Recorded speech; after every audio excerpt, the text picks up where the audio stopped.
Bien, entonces habíamos estado viendo que habíamos desarrollado varios tópicos, luego insuficiencia respiratoria aguda, manejo del politraumatizado, y en relación a esto, el choque circulatorio, tanto el hipovolémico como el distributivo.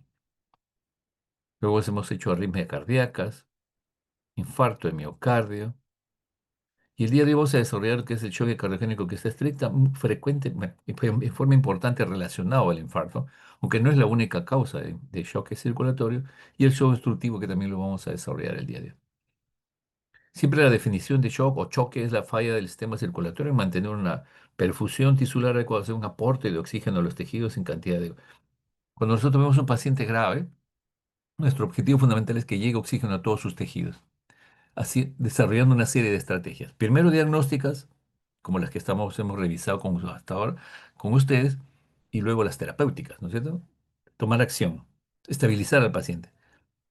Y de tal manera que, como dice ahí, el choque también está relacionado a un fracaso del proceso de la respiración interna.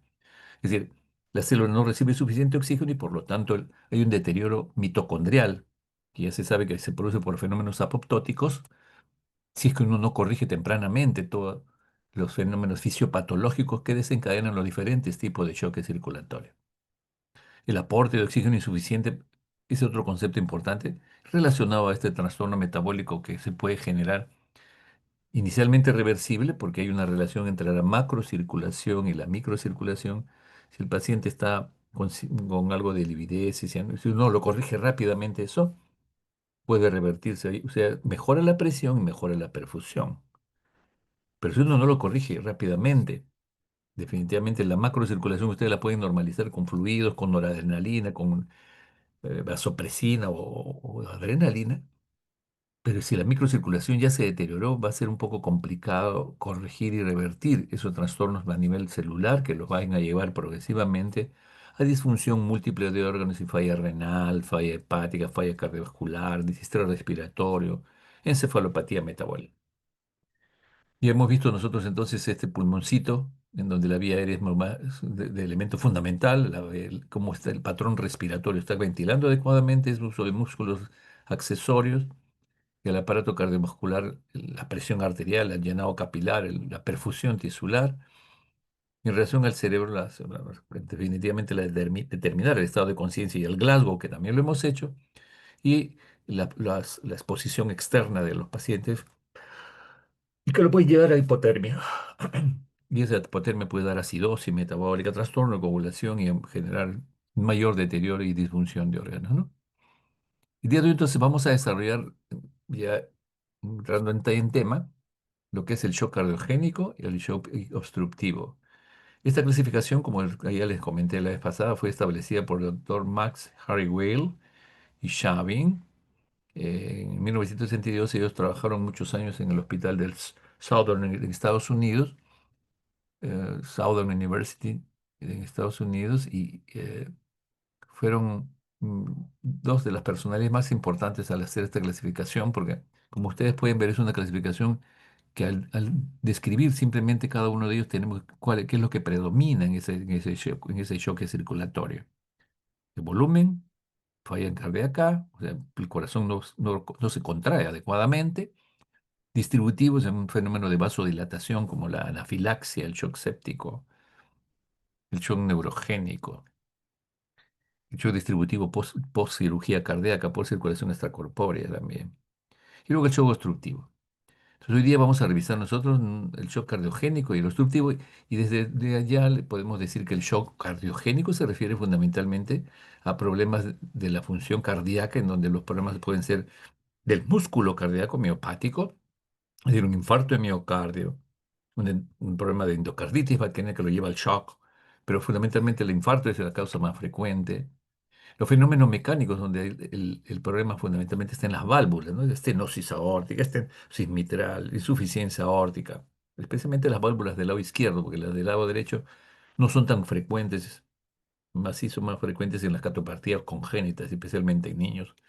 Pero entonces, y el otro concepto que tenemos que saber es que también un paciente que tiene una arritmia que lo descompensa, que lo inestabilice hemodinámicamente, lo puede llevar al shock, una fibrilación auricular con respuesta ventricular alta que puede llegar a 150, 160, una taquicardia auricular paroxística, o una taquicardia auricular paroxística, una fibrilación, un flúter auricular que a veces tiene frecuencia de 350 de aurícula a aurícula y puede uno tener frecuencia de 170, de 250 muchas veces. Entonces, eso puede descompensar un paciente que tiene ya cierta disfunción, especialmente el anciano. En relación al fenómeno obstructivo, nos referimos fundamentalmente a la embolia pulmonar, especialmente cuando hay shock masivo, porque hay una obstrucción del cono de la pulmonar por un trombo, que viene en la mayoría de los casos de las extremidades inferiores. Un taponamiento cardíaco viene del espacio pericárdico de sangre, de líquido, que es sangre más frecuente por neoplasias, o un trauma, ¿no? Trauma o cáncer. O y menos frecuentemente por proceso inflamatorio pericárdico, post-pericardiotomía de cirugía cardíaca o de repente asociado a una enfermedad del colágeno también. Entonces, esas son las condiciones asociadas. Pericarditis constrictiva es algo más crónico, más asociada a insuficiencia cardíaca, pero puede llevarlo al shock también, aunque esto es una forma más crónica. Mientras estas condiciones, el neumotórax de tensión, post-trauma o post una tos, una neumotórax espontánea puede llevar a shock obstructivo, el taponamiento también, esto es un poco más crónico. Entonces, eso es muy importante. Por ejemplo, el caso de esta historia de la paciente con dolor torácico, retroesternal, sudoración profusa que estamos revisando en estas semanas de hace 2 semanas, duración de una hora, es diabética, hipertensa, está con 85-60, pulso 120. Ven usted, está sudorosa, está mojando las sudorosa, taquimneica, algo pálida, ¿cierto? Sudorosa, pálida. Y esos son síntomas de un síndrome de bajo gasto. Y eso podría estar relacionado a un infarto de miocardio, probablemente, ¿no? Entonces eso hay que corregirlo. Mm, Y como pueden ver acá también, ¿no? Vemos un electrocardiograma que está más o menos bien calibrado, que no dice su nombre, pero dice tampoco la fecha. Y vean ustedes cómo se va elevando el ST en B2, B3, B4, B5, B6, incluido el D1 y el ABL. En conclusión, este es un infarto anterolateral extenso, anterolateral extenso. Y eso es una situación que compromete la vida, indudablemente, del paciente. Lo único que le queda más o menos luchando es la cara diafragmática, pero esta etapa de infarto agudo de miocardio tenemos que revertirlo rápidamente para que se preserve la mayor cantidad de masa muscular. Y para eso es lo que estamos preparándolos a ustedes, de que tome las mejores decisiones. Eso lo conocemos como shock cardiogénico, es el típico shock cardiogénico, asociado a infarto. Pero ya estamos viendo que no solamente el infarto es la causa. Una obstrucción de las coronarias por placa de ateroma. Nuestro objetivo es que si está obstruido es por esta placa, nosotros mejoremos esa perfusión, que haya una nuevamente reperfusión de los vasos coronarios. Y ese es el objetivo con todas las estrategias que hemos aprendido en el infarto y que lo vamos a realizar hoy día rápidamente. Y esto muchas veces está asociado a arritmias que son letales, ¿no? Como la taquicardia ventricular. Están viendo mi puntero, ¿no? Sí, doctor. Entonces la taquicardia ventricular, o como en este caso, una taquicardia auricular paroxística, ¿no? 180, 200. Indudablemente en esas condiciones, cuando es taquicardia supraventricular hay que cardiovertir, cuando es taquicardia ventricular con pulso hay que cardiovertir, y si esa taquicardia se transforma en fibrilación hay que desfibrilar. Pero hay que tomar acciones para corregir esto porque compromete la vida del paciente. Y esa descarga va a poder que el sistema de conducción cardíaca retome nuevamente la contractilidad de los fenómenos eléctricos que preceden a los fenómenos mecánicos y pueda estabilizarse en nuestro paciente. Muchas de las guías, justo yo escuché la charla de la doctora Lucía García y ella ha tomado como referencia, indudablemente, las guías del 2025 del manejo del infarto de miocardio.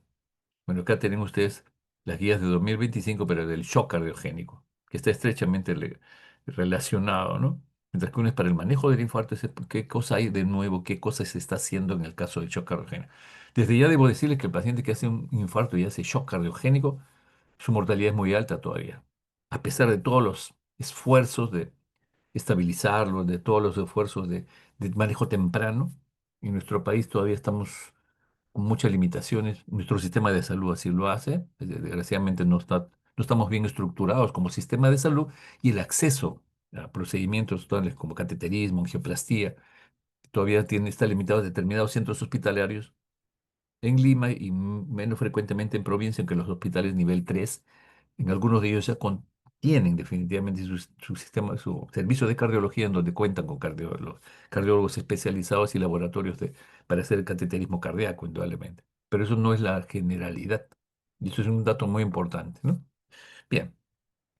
Muchas de las guías, muchos de los conceptos que se van a revisar acá, la Sociedad Americana de Cardiología, la, la Sociedad Americana de Cardiología estableció ciertas clases de recomendación, o sea, nivel de recomendación y nivel de evidencia de cada una de estas decisiones, de estas recomendaciones que vamos a conversar ahora, en base a, por ejemplo, cuando uno dice clase uno sugiere que se recomienda, que está indicado, es útil, beneficioso, deberá ser realizado, administrado.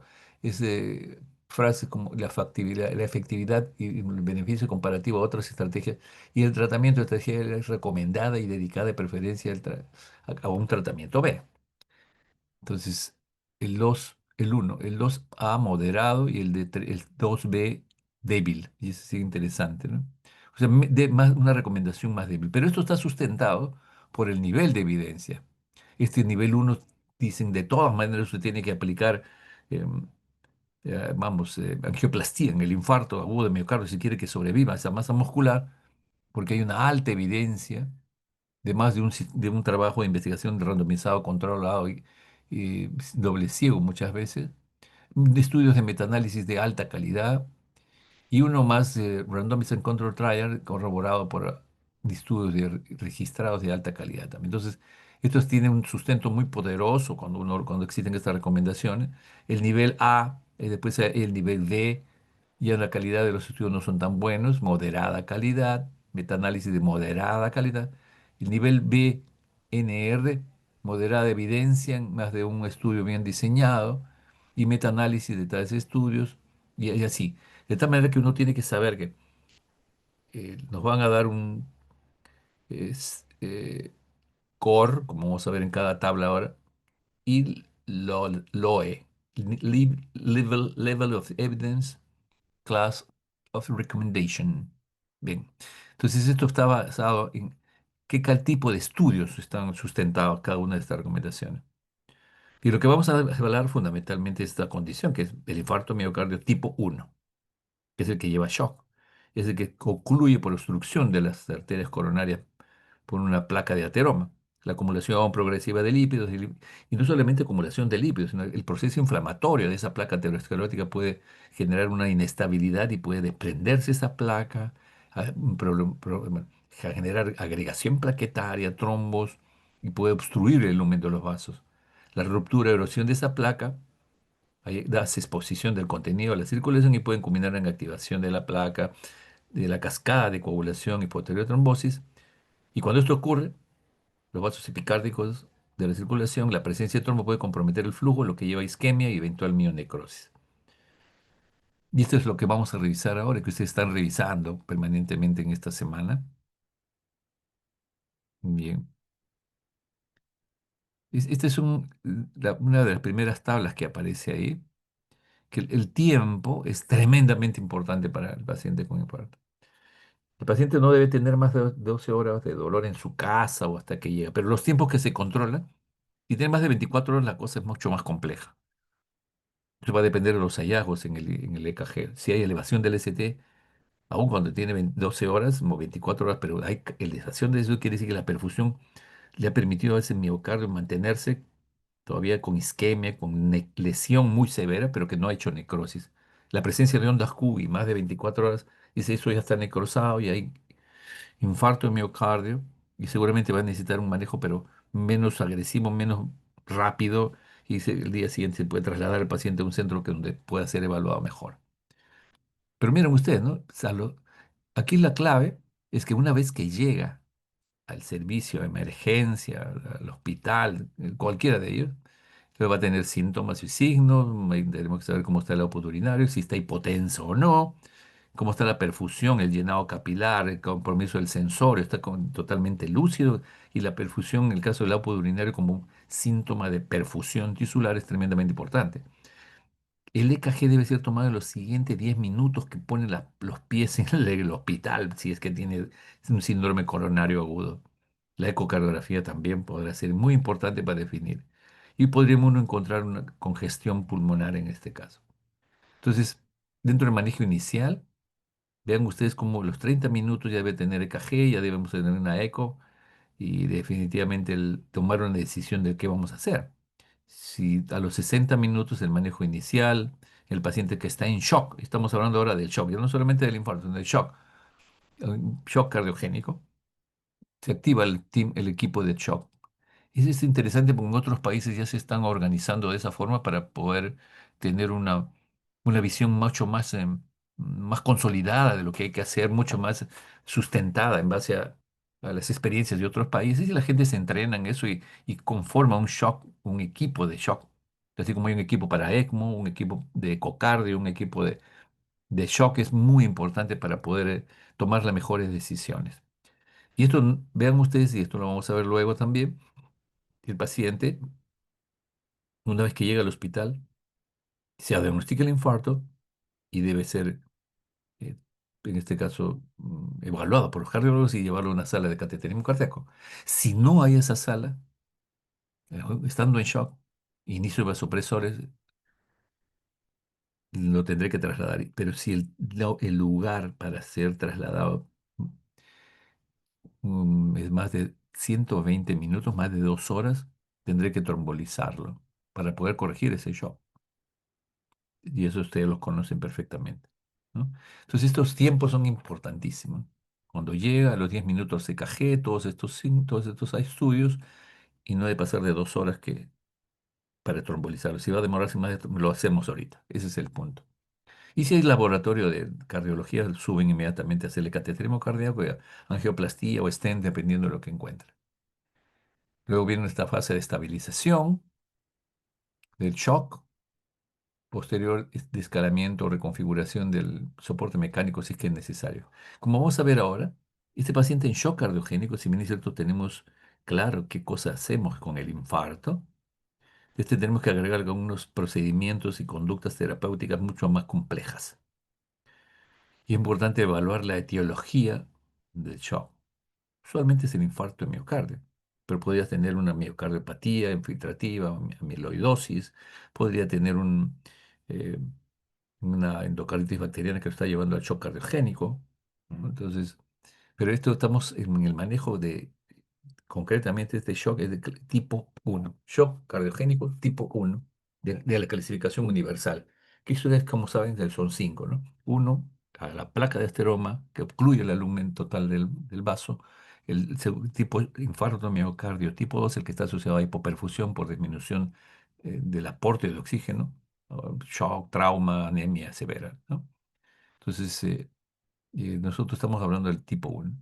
Y como ven acá, mm, si no se cuenta, si hace triaje y no se cuenta para hacer un laboratorio de cateterismo, eh, se puede tener que trasladar a un instituto y se inicia una transferencia.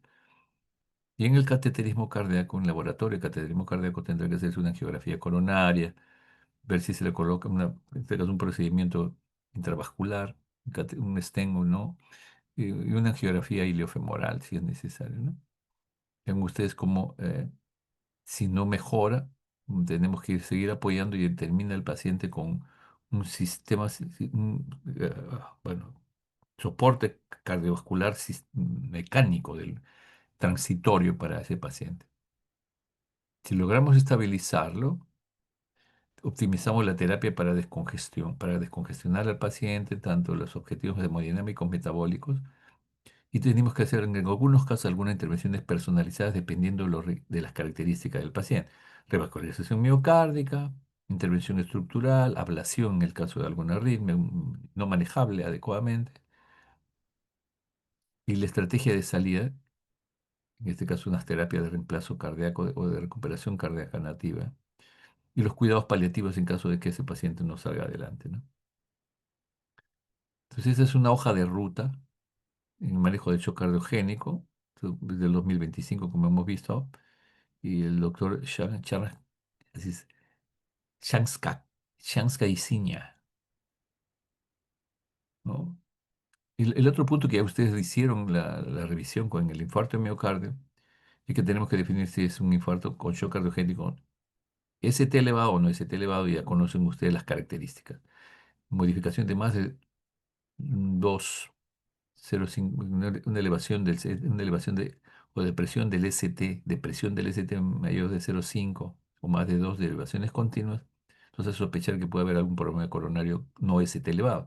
Mientras que la elevación del CST, más de 1 milímetro y más de 2 de elevaciones contiguas, pues el punto J nos lleva a sospechar que puede haber un problema coronario. B2, B3, más de 2, algunas características acá, pero lo más importante que tengo que definir si no es ST elevado o ST elevado. Y esto está relacionado a lo mismo que hemos tratado de traducir luego. Y acá sí es la gráfica más demostrativa, ¿no? Obstrucción parcial, un IMA no ST elevado, infarto miocardial, y ST elevado de miocardio infarto, está una vía obstrucción total. Aquí se eleva el punto J es este, que debería estar a la altura de la inercia eléctrica de la onda P. En este caso, ha subido el punto J unos 2 cuadraditos, y esto está elevando el punto J, y es elevación del segmento ST. Y cuando uno, el paciente viene por síntomas cardiovasculares, lo primero que busco en el EKG es si hay elevación del ST. Si no hay elevación del ST y el cuadro clínico es sugestivo, tengo que pensar que busco algunos signos electrocardiográficos de IMA ST no elevado, como vamos a ver, ¿eh? Y una vez que defino si es no ST elevado, tendré que, bueno, en este caso, diferenciarlo del IMA ST no elevado, de la angina inestable, en donde los biomarcadores, especialmente la troponina cardíaca, va a ser positiva en el IMA ST elevado, mientras que es negativo en la angina inestable. Bien, la clasificación es el grupo de trabajo de la Sociedad Americana de Shock Cardiogénico, criterio de choque. Esto fue adaptado, ¿no? Vean ustedes, creo que hay una imagen un poco más clara aquí. El estadios del shock cardiogénico son A, B, C, D, E. Cada uno de ellos se ve un poco borroso, me parece a mí. Sí, doctor. Sí, doctor. Sí, doctor. Me parece un ratito, creo que vamos a pasarlo rápido, pero más o menos la idea que me parece que creo que acá tengo eh, a ver, avanzamos ahí. Sí, no lo noto bien. No. Ya.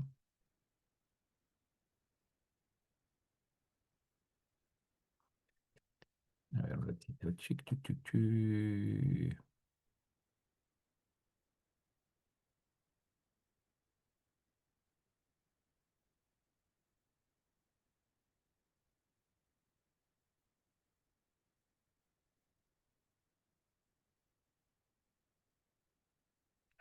Ok.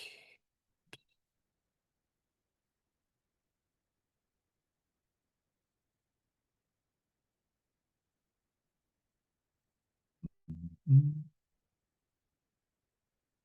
Un segundo, por favor, para para que puedan ustedes apreciar esa gráfica.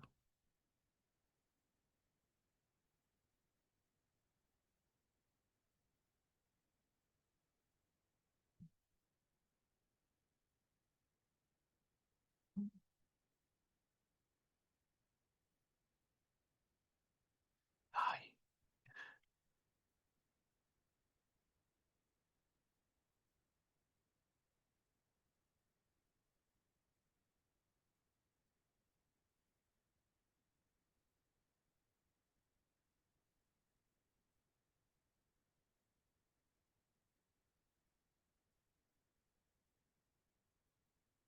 Ujú.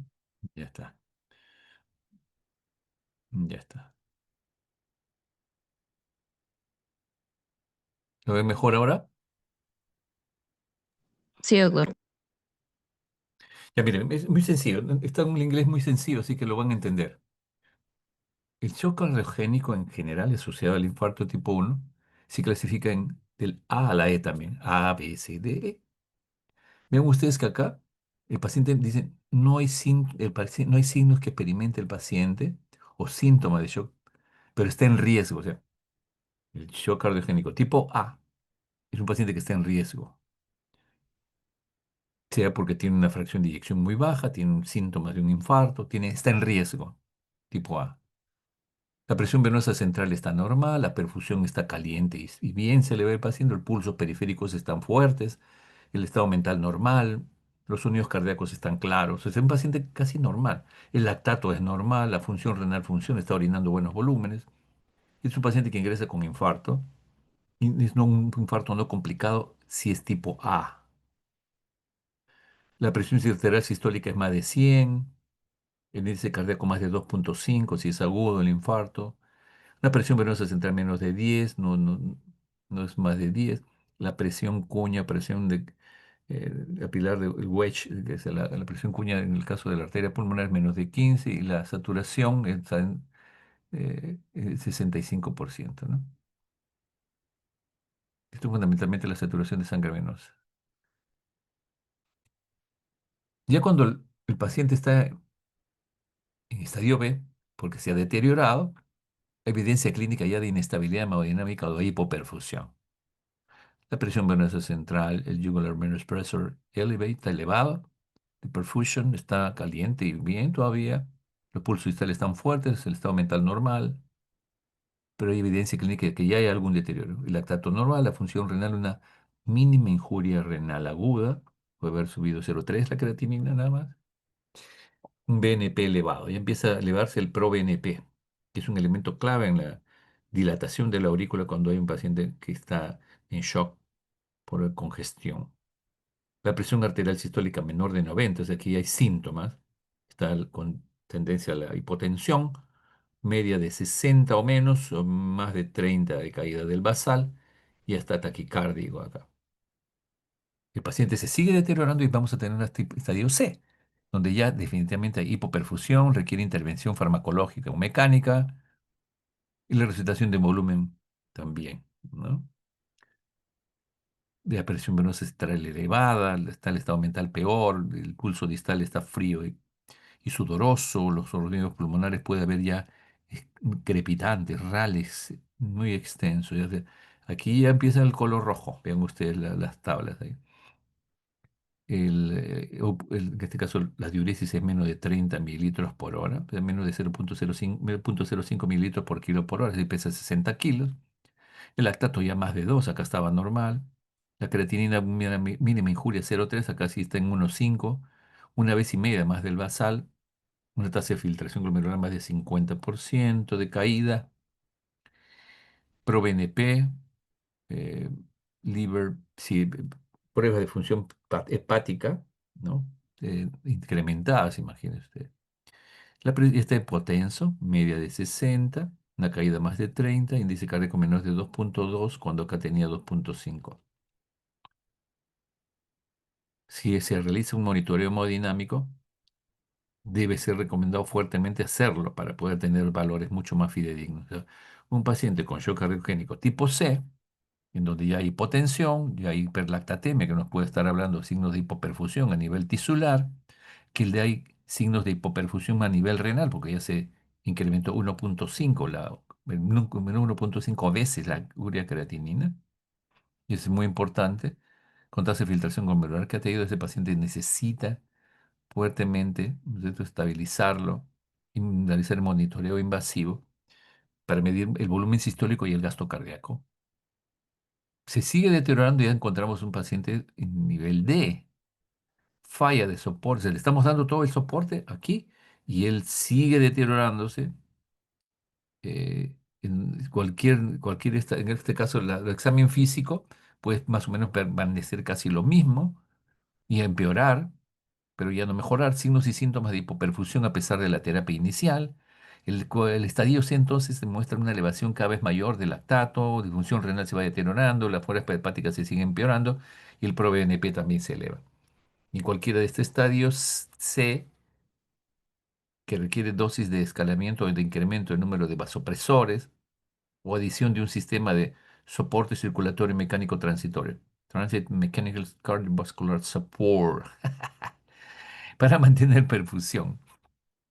Y en estadio ya deterioró, estadios E, de paciente realmente está en un colapso circulatorio inminente, agudo, está ya hipotenso, inconsciente, un poco pulso débil, colapso cardiovascular, múltiples defibrilaciones le han tenido que hacer porque está haciendo fibrilación ventricular, por ejemplo. El lactato está más de 8, el lactante fase aguda incrementado y acidosis severa con pH menos de 7,2, profunda hipotensión a pesar de máximo monitoreo hemodinámico con noradrenalina, vasopresina, que probablemente va a necesitar, eh, perdón, va a necesitar, a ver, va a necesitar eh, noradrenalina, vasopresina y probablemente soporte mecánico, ¿no? Ya, eso ya lo hemos visto. A ver, vean ustedes esta clasificación, los niveles. O sea, desgraciadamente también, así como en trauma, en nuestro país está desorganizado porque no tenemos un claro mapa de cómo se distribuyen los hospitales y qué capacidades tienen para poder solucionar en caso de una gran catástrofe de terremoto o una gran cantidad de muertos o de accidentados.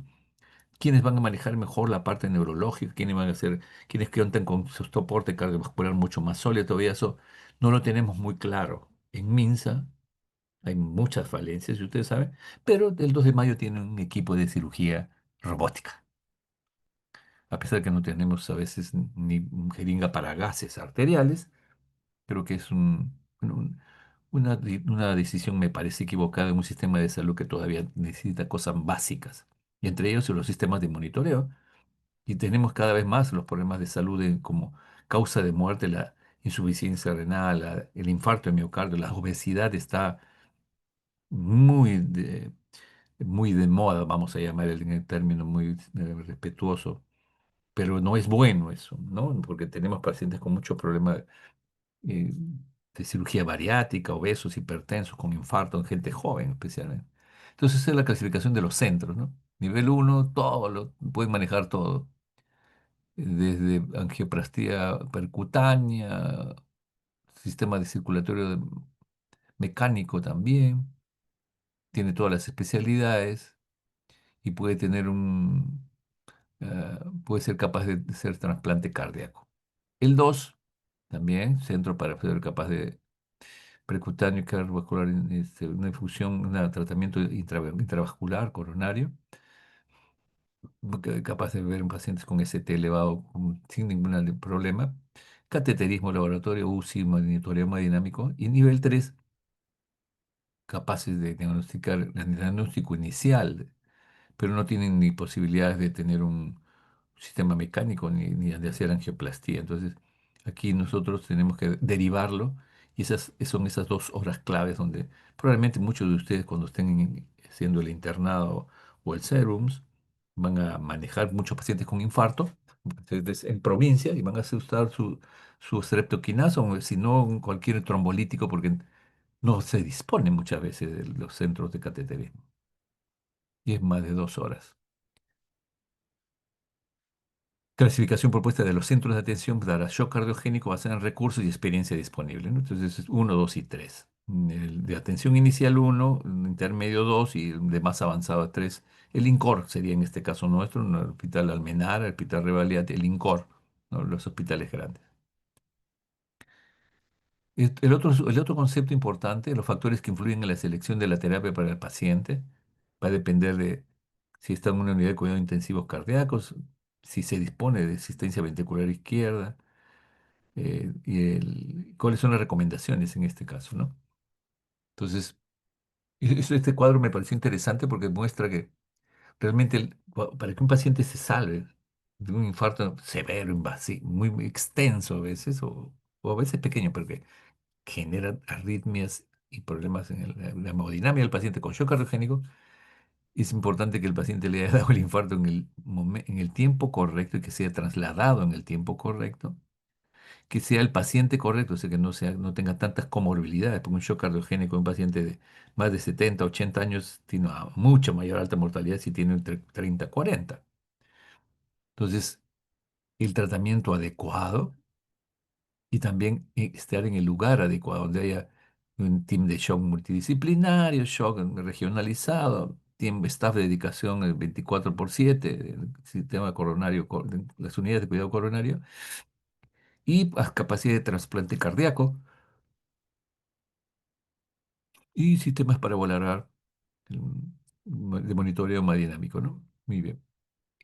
Tener también consideraciones terapéuticas, la selección en este caso de la farmacoterapia, soporte mecánico circulatorio, implementación de mejores prácticas de acceso vascular con ecógrafo, por ejemplo, ahora.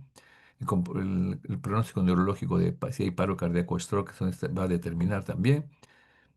Una consideración es si hay alguna contraindicación relativa absoluta para administrarlos, algunos medicamentos y la configuración ambulatoria. Entonces, este nos da una idea de que es, nuestro sistema de salud tiene que mejorar mucho para poder tener un paciente en el momento adecuado, el lugar adecuado, el tratamiento adecuado, y nosotros todos los médicos entrenarnos en eso, porque va a ser un problema en los siguientes años. Bien, a ver, sigamos. Por consiguiente, ese paciente que va a ingresar con infarto de miocardio, con shock cardiogénico, necesita un monitoreo electrocardiográfico, una ecocardiografía para ver cómo está la función cardíaca, marcadores renales, además del output urinario, cistatina C puede ser. El examen físico, controlar horariamente, dependiendo del caso, la frecuencia cardíaca, la presión, presión arterial media, la PVC, ¿cierto? El llenado capilar y si las extremidades están calientes o frías. Nosotros actualmente estamos usando el tema del el índice del mottling score, es el moteado que uno ve en las extremidades cuando el paciente está en shock. En la función respiratoria, si es que necesitamos un sistema circulatorio mecánico transitorio en los pacientes, ver cómo está el neurológicamente, estado mental, Glasgow, delirio, sí, cómo está como la saturación cerebral. En el caso hemodinámico, ver la saturación de sangre venosa central, o sea, sacar un AGA de la sangre venosa central nos va a ayudar mucho. Medición del índice cardíaco con el sistema Volume View, el sistema PICO, inclusive el Swan-Ganz que nos ayuda también. El PAPI, que es el índice de presión arteria pulmonar, la presión de la aurícula derecha y la presión Wedge, con cuña, ¿no?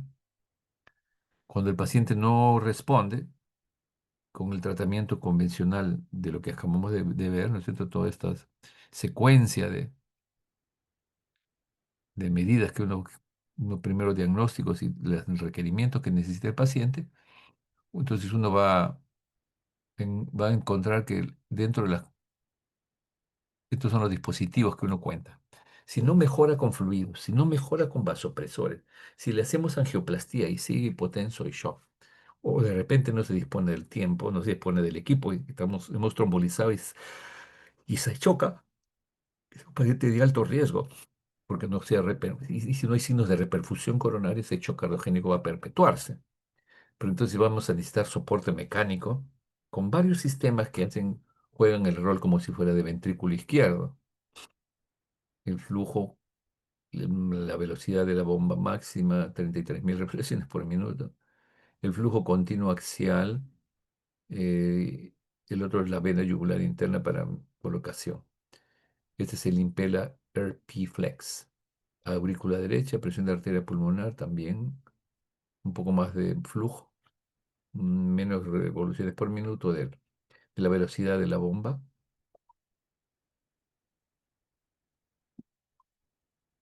Eh, el tamaño de los catéteres acá es 23 frames, acá es 29 o 31.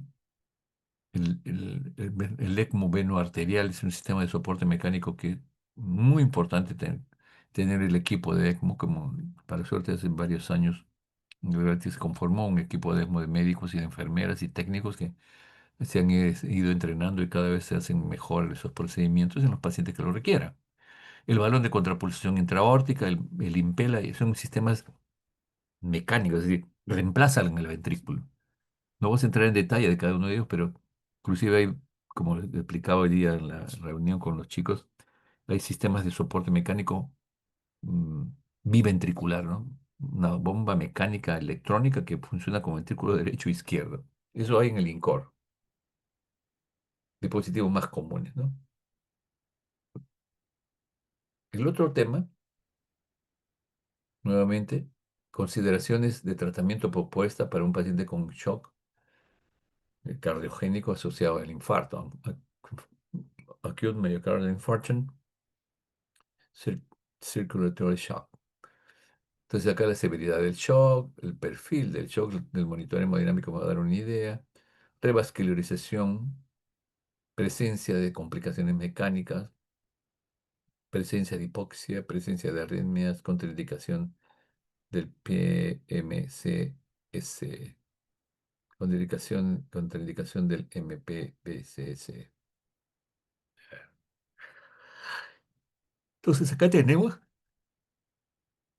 y al ver si hay indicio ya de hipoperfusión, el lactato menos de 2, pero está hipotenso, aquí fundamentalmente le podemos administrar eh, vasopresores si es que no hay signos de hipoperfusión y de deshidratación, ¿no?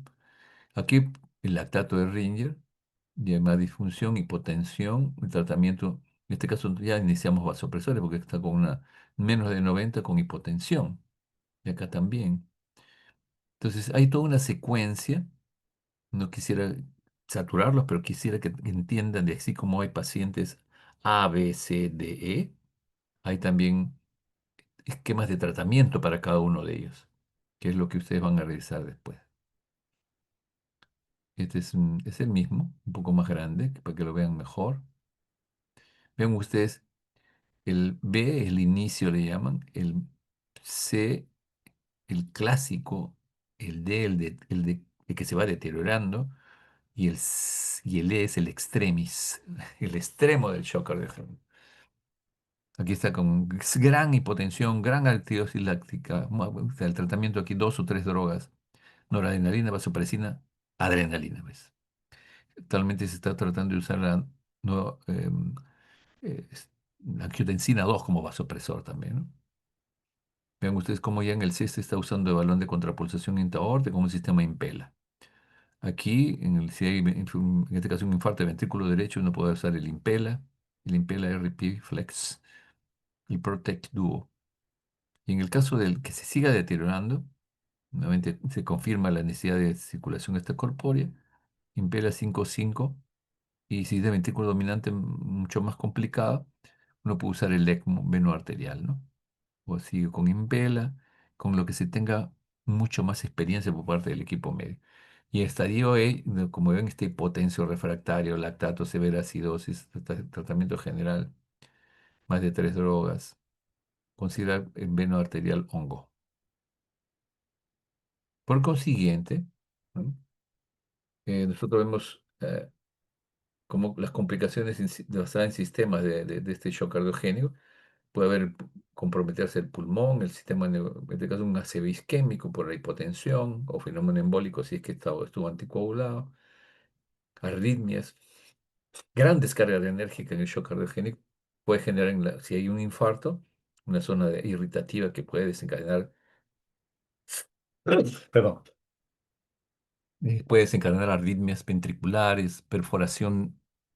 Fíjese usted, el embolismo aéreo, taponamiento pericárdico, y si hay un infarto puede ocurrir perforación del septum y comunicación interventricular, ruptura de los músculos papilares y producirse insuficiencia tricuspide o mitral.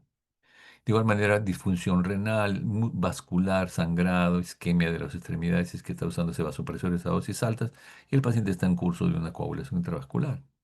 Los pseudoaneurismas por los vasos cuando se disecan, el aparato digestivo activo, muchas veces lo hemos tenido, que ha sido una causa por la cual se ha prolongado su estancia, bacteremia, hiperglicemia, malnutrición, y la parte hematológica, que es una de mucha ayuda en los pacientes con falla, en este caso falla cardíaca asociada al infarto.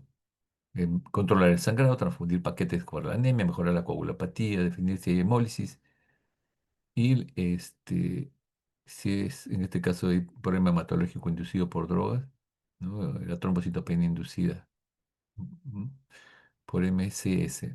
Ahí sí me agarro. Bien, sigamos. Complicaciones basadas en sistema. ¿No? El otro punto, ven, es una tabla que muestra varios aspectos de cómo ventilar a un paciente. Lo que tienen ustedes que saber es que si el paciente está en shock cardiogénico y está respirando con el uso de músculos accesorios, ese paciente tiene que ser intubado. Tiene que ser intubado porque el trabajo respiratorio, el poco gasto cardíaco que tiene porque está con shock cardiogénico y por lo tanto el gasto está disminuido, menos de 2. Si él tiene que empieza a respirar y hay gran trabajo respiratorio, porque una respiración superficial o por la acidosis metabólica, es bien interesante, debe intubarse tempranamente para disminuir el trabajo cardíaco y por lo tanto mejora la perfusión coronaria. Por el mismo mecanismo muy parecido al de nuestros amigos, el gran amigo del profesor, el dueño de esta gran, hermosa zona del campo, ¿no? No estoy hablando tonterías. Ah, estoy cansado ya. Potencial. Entonces, ¿cuándo se mete en ventilación mecánica? Bueno, hipoxia, trabajo respiratorio. Ustedes, eso lo ven pacientes con criterios de COVID, gran insuficiencia respiratoria, uso de músculos o con neumonía, en este caso el infarto. Como la coronaria es muy sensible a la hipoxia, a las primeras horas, primeros momentos de gran trabajo respiratorio, tiene que ser intubado y sedado para disminuir el trabajo cardíaco, el trabajo respiratorio, que consume a veces el 60-70% de todo el oxígeno que extrae del pulmón. Tenemos que sedarlo, a veces relajarlo para manejar este tema del shock. Este es el documento. La estrategia de ventilación en pacientes con shock cardiogénico e interacción cardiopulmonar con el PIB en pacientes, estrategia de ventilación en pacientes con síndrome coronario, el control de la asistencia en centímetros de agua también acá. Pero lo más importante, debe colocarse tempranamente en ventilación mecánica. Bien. Y también hay cómo retirar el respirador en las guías, ¿no? Eso no lo vamos a entrar hoy día. Y la hora dorada del shock agudo, ¿no? O sea, tenemos que tratar de estabilizarlo lo antes posible con una evaluación inicial, la historia en física, el examen físico, una derivación de 12. Y a veces es necesario si es que hay elevación del ST o descenso del ST en B1, B2, B3 para diagnosticar un infarto de miocardio de cara posterior. O si tiene hipotensión con un infarto de cara diafragmática, hacerle las derivaciones derechas, 2, 3, 4, 5 de derechas para ver si hay elevación del ST y estamos ante un shock cardiogénico secundario a un infarto de ventrículo derecho. Entonces, el shock cardiogénico sigue siendo un síndrome multifactorial, hemodinámicamente complejo, de alta mortalidad. Hay que sospecharlo y promover el reconocimiento temprano para disminuir la morbimortalidad, ¿no? Y ya no vamos a insistir ahí porque esta es la gráfica que en la publicación del año 2000, me parece 2021, apareció en riesgo, es el paciente normal, pero tiene criterios de riesgo para desarrollar un shock cardiogénico. El inicio. Tiene una arritmia o tiene un infarto y empieza a hacer una hipotensión. Es clásico, hay signos de hipoperfusión que requieren respiración con volumen, inotrópicos, presores. Un paciente que falla en responder a las intervenciones iniciales similar al estadio C, clásico, y que se va deteriorando. Y el extremis, que es un paciente que realmente está severamente enfermo y una alta mortalidad en esta paciente. Lo mismo más o menos lo que hemos visto, el ABCD, la carta clínica, la bioquímica, la hemodinamia. Acá vemos cómo va el PVC normal, los pulmones limpios, pulsos distales intensos y lúcidos, y acá la función renal normal, ácido láctico normal. Normotenso, presión arterial de más de 100, índice cardíaco más de 2,5, PVC menos de 10, saturación de sangre venosa central de 65, más de 65. El B también tiene sus características, el C también, el E también. Con esas características es que se puede hacer un manejo inicial de estabilización, ¿no? El infarto en miocardio en este caso de 2 de 3 AF, vean ustedes, mm, es un infarto con el punto J aquí, que es elevado, Por consiguiente, necesita más bien que haya menos, menos problemas. Ya. Diagnóstico shock cardiogénico, no vamos a entrar en la parte clínica, que ya ustedes lo conocen: hipotensión, oliguria, pérdida de conocimiento, compromiso del sensorio, presión arterial menor de 90 por más de 30 minutos, un índice cardíaco menor de 2,2. Fíjense ustedes, el infarto de miocardio puede generar fallas de bomba, un infarto grande, infarto pequeño con disfunción ventricular preexistente, dependiendo de la extensión del infarto, el reinfarto y de la expansión del infarto. Entonces son características que nos hablan de un shock cardiogénico muy agresivo cuando se instala en un paciente, pero que tenemos que adelantarnos a los hechos. Un poco de la fisiopatología: gasto cardíaco disminuido, que produce isquemia, disfunción miocárdica grave si que no se mejora la perfusión. Consecuencias potenciales de la isquemia, factores de riesgo para el shock cardiogénico: más de 75 años, diabetes mellitus, infarto previo, infarto extenso por acción de eyección menor de 35, otras, arteria culpable persistentemente ocurrida, arteria culpable persistentemente ocurrida.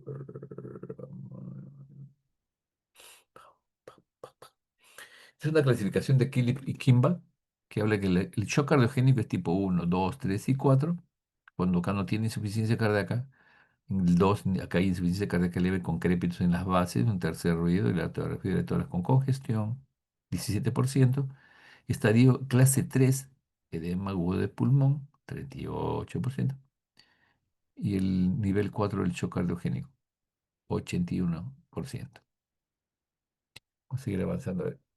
Ya hemos hablado de las características hemodinámicas en el shock cardiogénico. La frecuencia cardíaca está aumentada, la presión sistólica está baja, menos de 90, el índice cardíaco menos de 2,2. Acuerden que ese es el numerito: índice cardíaco menos de 2,2 shock cardiogénico. Y el apocardíaco bajo, la cuña tiene más de 18, eso no está bien. Diuresis baja, hipoperfusión en órganos. Entonces, las causas de shock cardiogénico: hay falla de bomba, complicaciones mecánicas en el infarto, infarto de ventrículo derecho. Otras causas serían miocardiopatía, esta contusión miocárdica prolongada.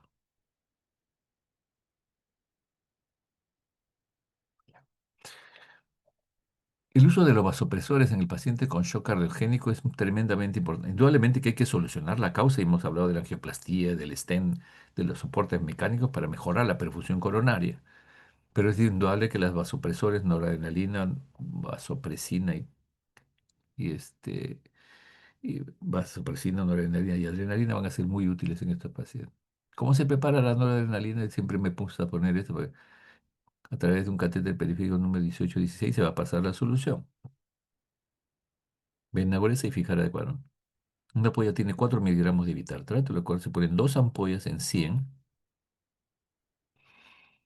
lo que da más o menos 8 miligramos, o sea, 8.000 microgramos en 100, por lo tanto cada uno tiene 80 microgramos. Entonces uno, de acuerdo a los microgramos kilo minuto, uno puede oscilar de 0,5, de 0,4, 0,5 hasta 3 microgramos kilo minuto. Con 0,5 ya estamos hablando que hay cierta resistencia al tratamiento. Son todos los estudios en donde qué tipo de inotrópicos y vasopresores se usaron en shock cardiogénico: dopamina versus norepinefrina, levosimendan más dobutamina. No hay diferencia entre. Entonces, es bien interesante, pero se han hecho muchos trabajos en base a este, y a veces no nos han permitido dejar trabajar adecuadamente. El valor de contrapulsación que hemos visto, ustedes lo han visto también, shock cardiogénico. Puede haber en el infarto ruptura de la pared ventricular.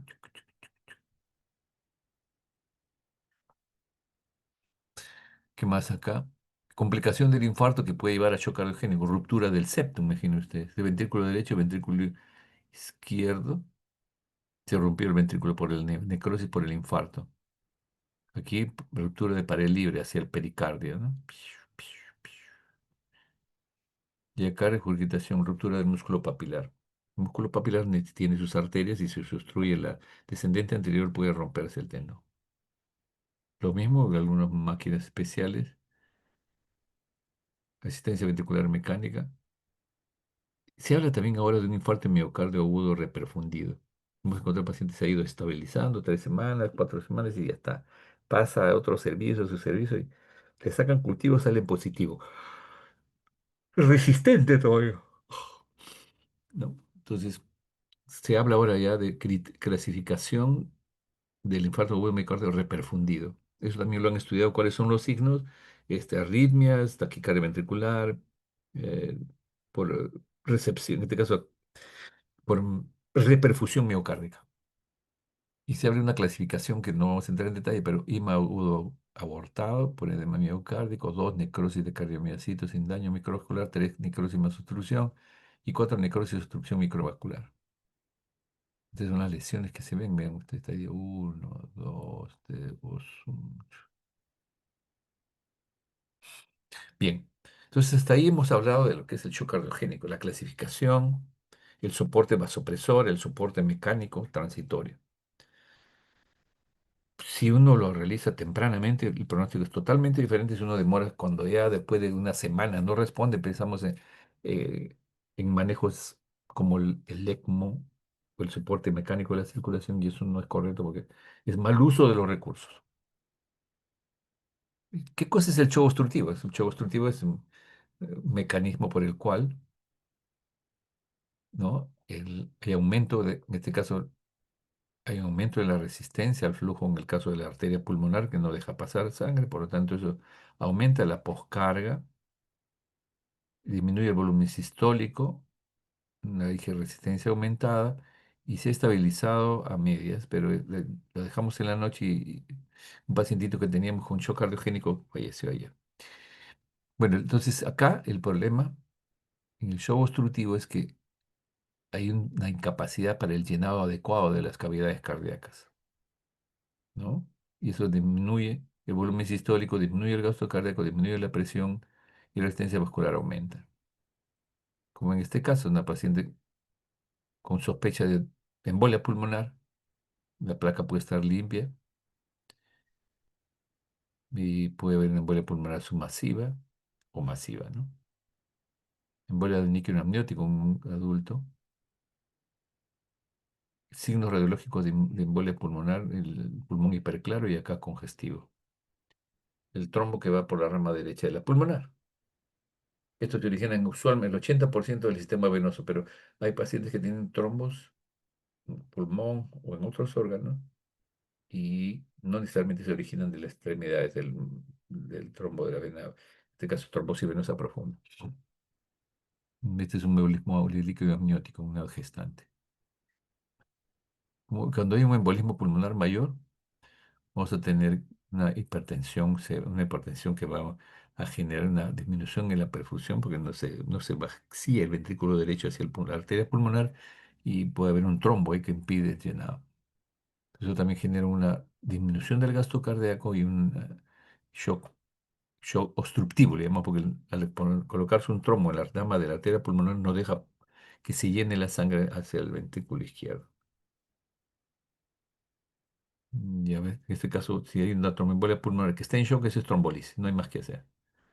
Ese trombolisis, miren ustedes, índice PESI para ver un embolismo, el índice PESI para ver cuáles son los riesgos. Más de 80, historia de cáncer, cardiopatía, más de 15. Y aquí de alto riesgo es más de uno. Cuando hay más de uno de esto y bajo riesgo cero. Este es el actilase, que es un trombolítico que se usa cuando estamos ante un infarto pulmonar o una embolia pulmonar.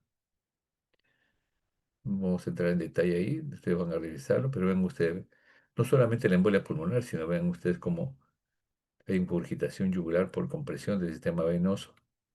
Muchas veces se deja ahí un catéter, entonces hay que estar atento de que salga ese catéter también. Es un shock con ingurgitación yugular, o sea que hay un componente cardiogénico es probable, ¿eh? Ven ustedes cómo el líquido pericárdico rodea la silueta cardíaca y lo va ahogando, ¿no? Aquí también,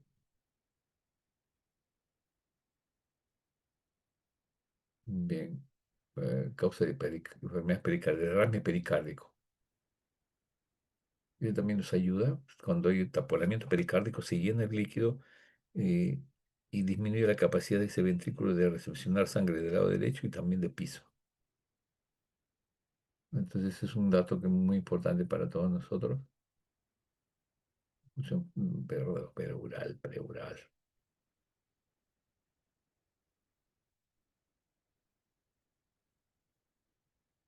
Trazado hemodinámico de taponamiento cardíaco agudo.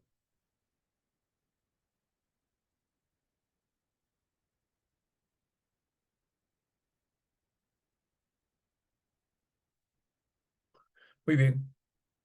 Aquí tenemos imágenes de pericarditis también, de derrame pericárdico, también puede un fenómeno obstructivo líquido. Hay que hacer pericardiocentesis y vasopresor, la norepinefrina, 4 miligramos, ¿no?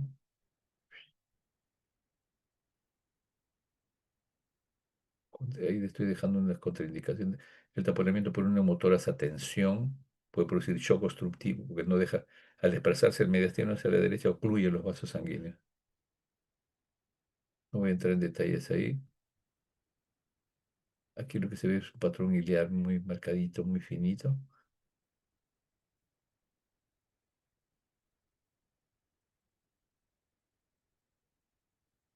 Bien.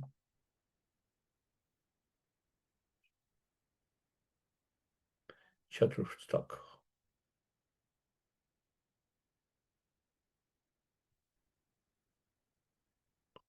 Muy bien, el uso de la droga más importante es la noradrenalina. Adrenalina y vasopresina 0,03. Siempre asociada a a la noradrenalina. Si no mejoran con las dos, adrenalina. Si el paciente tiende a la bradicardia, antes de no empiezo con dopa. Entonces, vasopresina 0,03, noradrenalina es lo mismo. Y están las imágenes de un ecocardio realizada, ¿no? Bien, entonces, a ver, cuando hablamos de shock cardiogénico, hablamos fundamentalmente del shock tipo uno,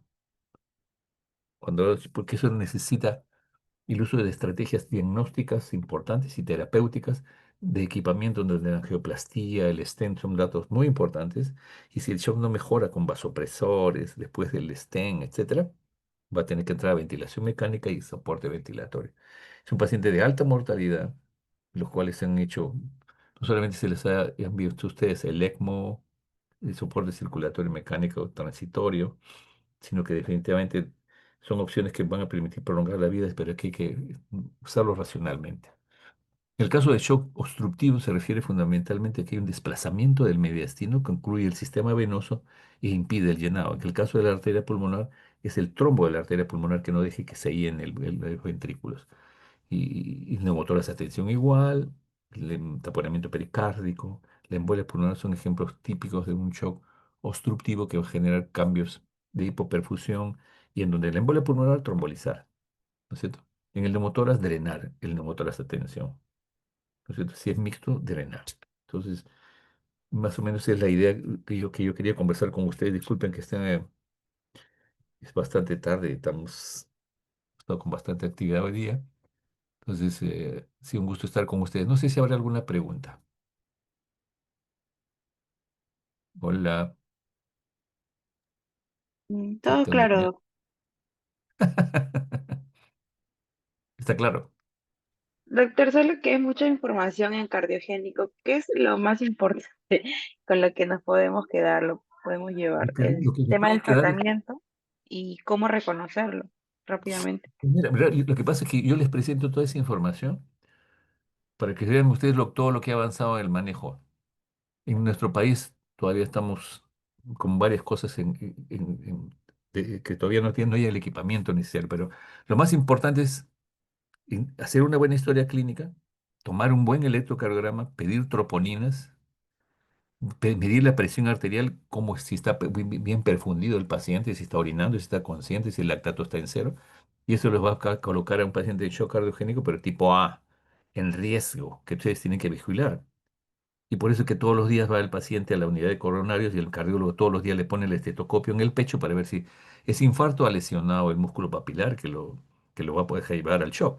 Si ese infarto ha generado, hay que poner estetoscopio en todos los pacientes que genera una comunicación interventricular o una insuficiencia mitral por ruptura del músculo papilar, o una perforación del ventrículo izquierdo hacia el pericardio, que eso produce un hemotórax, perdón, un hemopericardio que lo puede llevar a la muerte al paciente. Entonces uno tiene que estar monitoreando muy de cerca y además que hacen arritmias con frecuencia. Pero en el caso del shock cardiogénico, el manejo temprano del infarto es la clave.